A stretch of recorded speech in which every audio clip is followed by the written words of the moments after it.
प्यारे बच्चों, सुप्रभात। आज हम लोग देखेंगे कि श्री कृष्ण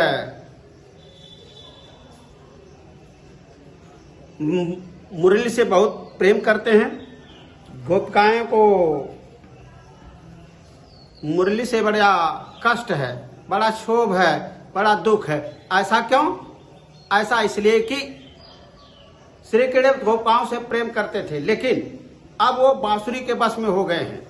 गोपिकाओं को बांसुरी से बड़ा कष्ट होता है, उसे अपनी वो सौत समझती हैं और आपस में बात करती हैं कि क्यों ना मुरली को चुरा लिया जाए, न रहेगी बांस न बाजेगी बांसुरी।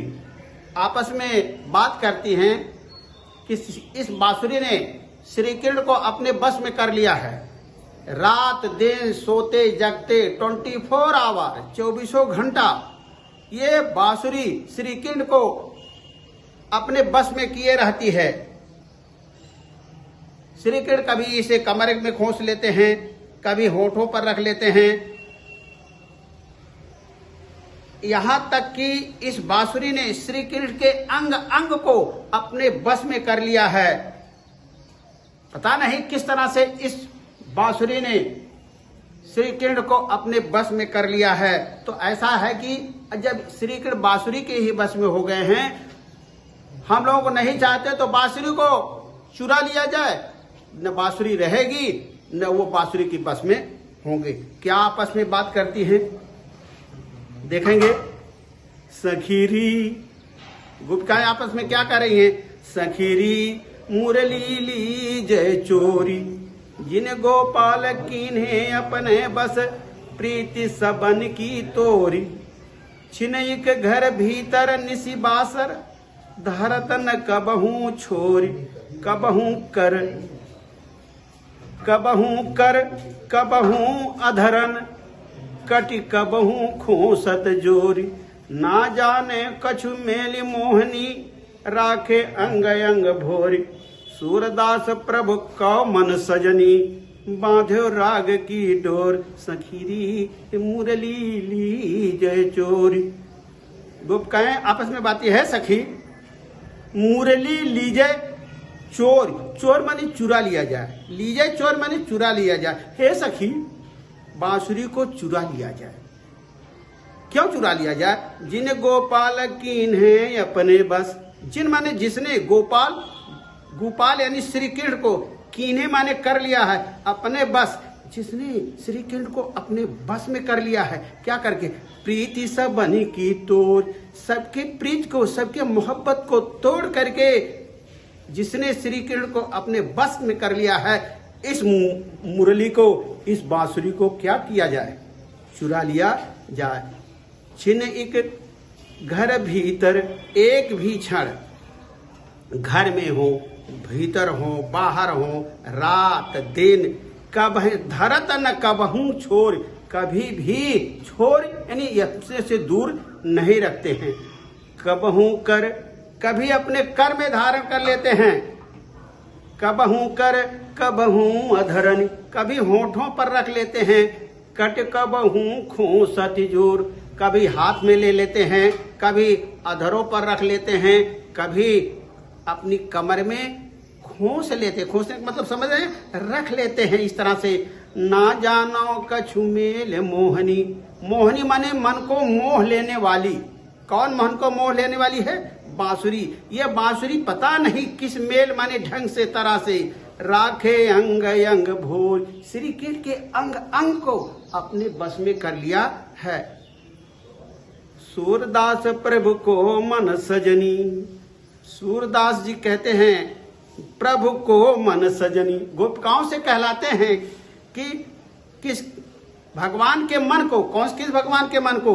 श्री कृष्ण के मन को बांधो राग की डोर, राग माने प्रेम की डोरी में बांध लिया है। इस बांसुरी ने पता नहीं किस तरह से श्री कृष्ण के मन को अपने प्रेम की डोर में बांध लिया है। एक साथ मिलाकर देखते हैं। गोपिकाएं आपस में बात करती हैं, उन्हें बांसुरी से बड़ी ईर्ष्या है, डाह है। वो आप कहती हैं, हे सखी चलो मुरली को चुरा लिया जाए।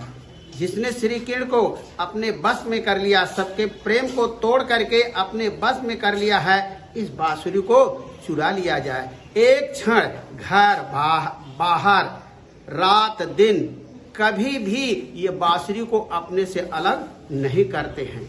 कभी हाथों में ले लेते हैं, कभी होठों पर लकड़ लेते हैं और कभी कमर में होंस लेते हैं।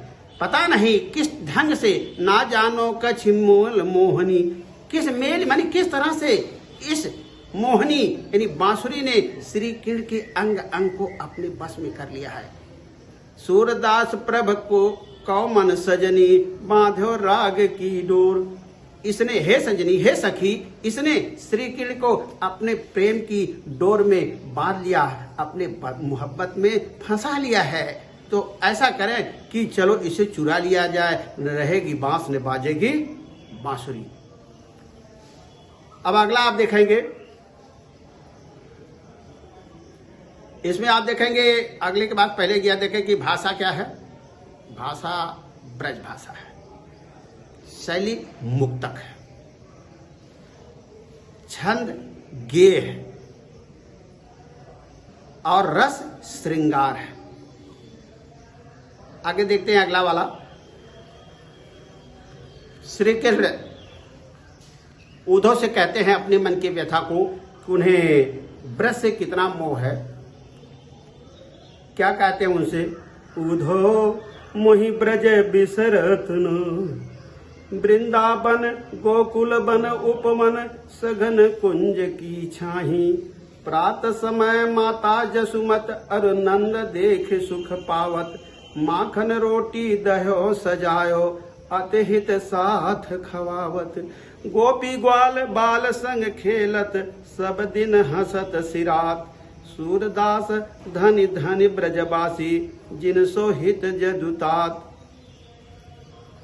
देखेंगे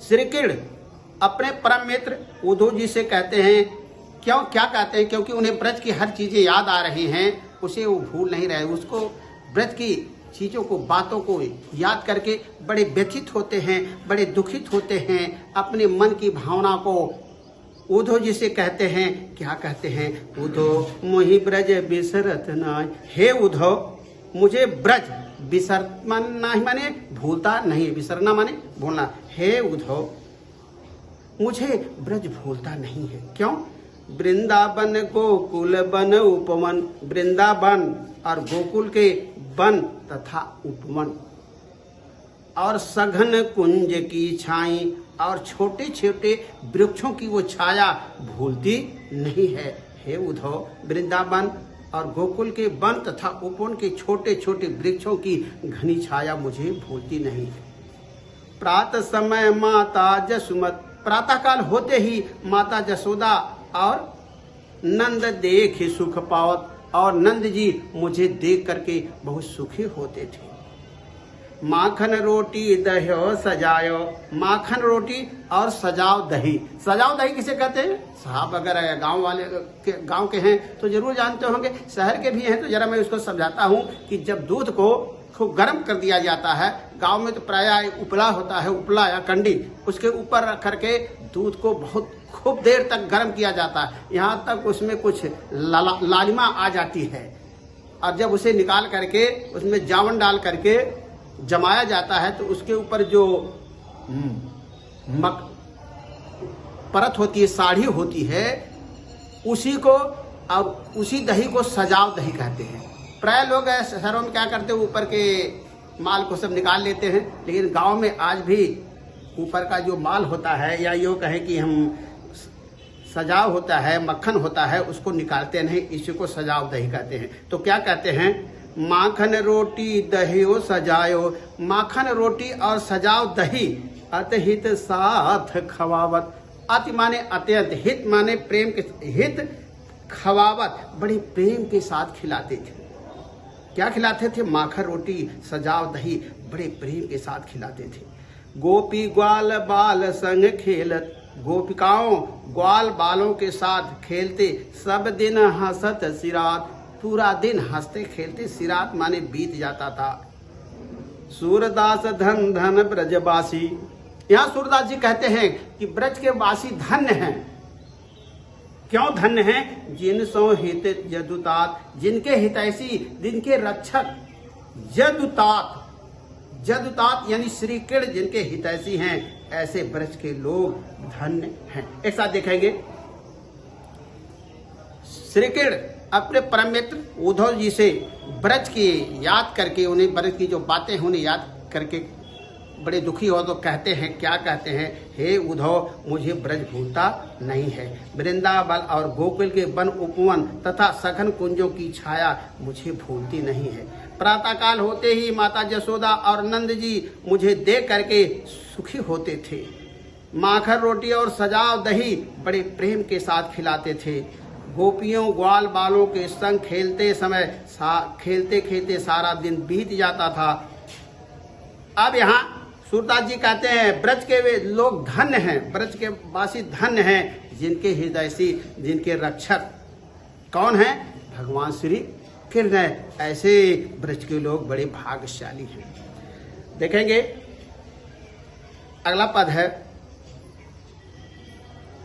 जब उद्धव जी गोपियों को निर्गुण ब्रह्म की उपासना का संदेश देने आए हैं, तो गोपियां उन संदेश को सुन करके बहुत दुखी होती हैं, बहुत ही दुखी होती हैं और कहती हैं, हे उद्धव, हमारे पास तो 10-20 मन है नहीं, एक ही मन था। उस मन को श्री कृष्ण जब ब्रज से मथुरा जा रहे थे तो रथ पर बैठा करके लेकर चले गए। अब बताइए, जब हमारा मन ही हमारे पास नहीं है तो हम किस मन से आपके द्वारा बताए गए इस योग साधना को, निर्गुण ब्रह्म की उपासना को कैसे करें?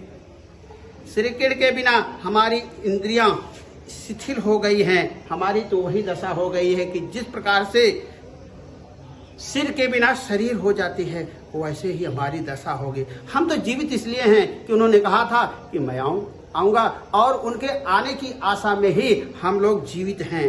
और इस तरह से हम लोग करोड़ों वर्ष तक जीवित रह सकती हैं। आप अब यहाँ गोपिकाएं कह रही हैं सकल जोग के ईश, यानी आप मिलाने वाले हैं, सबको मिलाने वाले हैं, और आप यहाँ मुझे योग की बातें सिखा रहे हैं। यहाँ योग का 2 अर्थ आप देखेंगे। एक योग का अर्थ है मिलाना और दूसरे योग का अर्थ है योग साधना करना। तो देखेंगे, मैं पढ़ रहा हूँ, अगर समय मिलेगा तो इसकी व्याख्या करूंगा, नहीं तो फिर पढ़ देता हूँ। उद्धव मन न भये 10-20।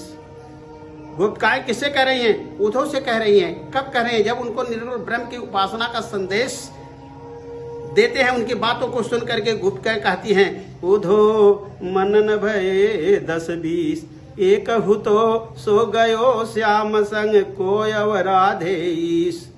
इंद्री शिथिल भई के सो बिन ज्यों देही बिनु शीस। आशा लाग रहती तन श्वासा जी वही कोटि बरीस। तुम तो सखा श्याम सुंदर के सकल जोग के ईश। सूर हमारे नंद नंदन बिन और नहीं जगदीश। उद्धव मन न भये 10-20। चलिए ठीक है यार, ये आप मैंने पढ़ दिया है। कल या दूसरे वीडियो में मैं आपको इसके आगे पढ़ाऊंगा, इसकी व्याख्या करूंगा और अन्य पद जो है उसको भी पढ़ाऊंगा। थैंक यू, धन्यवाद।